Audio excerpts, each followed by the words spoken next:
Brigitte Lahaie, Sud Radio, le sexe au conseil. Alors, Jean-Michel Gourlian, je vous parle d'une promesse à tenir dans le couple, quel que soit le rythme de vos rapports sexuels, pour éviter de tomber dans la routine. Obligez-vous à tenter quelque chose de nouveau une fois sur 3.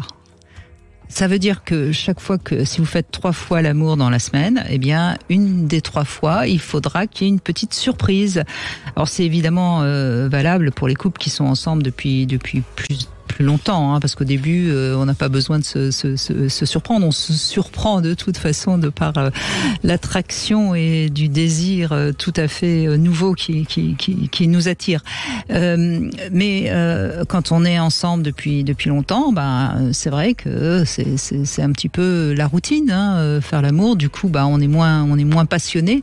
Alors que si de temps en temps il y a toujours un petit truc nouveau, eh bien, ça maintient le désir en éveil. Absolument. Vous êtes d'accord, Complètement d'accord, et nous revenons à la vertu de la surprise. Par exemple, aujourd'hui, on va pas rester chez nous, on va prendre une chambre à l'hôtel. Pourquoi pas, absolument. Déjà, par exemple, un exemple. Mais même, vous mettez des draps d'une couleur ou alors rouge des draps vif, oui, absolument. vous changez de position, vous prenez un jouet intime. Enfin, il y a énormément de choses. Vous changez la lumière de la chambre. Vous prenez un aliment que vous mettez entre vous. Enfin, je veux dire, il y a énormément de choses.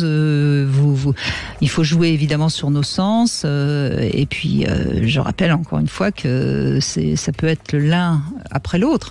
Cette semaine, c'est toi. La prochaine fois, ce sera l'autre, etc. Et c'est vrai que c'est vraiment important de tenir cette promesse, parce que dans ce cas-là, eh bien, en général, ça maintient quand même le désir dans le couple. Alors, évidemment, les couples qui sont assez souvent séparés, généralement, ça va, parce que justement, le désir se nourrit du manque. Quand on s'est pas vu pendant 10 jours, on est content de se retrouver, et en général le désir est là. Mais voilà, il faut pas ronronner toujours dans le même décor, sinon à force la sexualité s'éteint. Oui, absolument. Non, mais puis même les couples séparés, ça dépend de l'état dans lequel on retrouve la personne.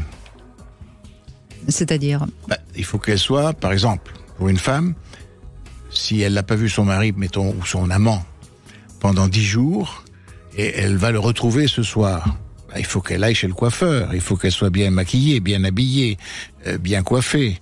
Si elle arrive mal foutue, etc. En jogging, oui. En jogging, tu vois, il y a quand même une présentation. Oui, bien sûr, la séduction, ça marche quand même. Qui est importante.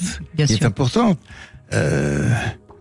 Bon, cela dit, quand on est amant et maîtresse, en général, ça joue sur leur rivalité, puisque l'autre n'est pas libre. En général, le désir se maintient bien dans ce genre de couple. Oui.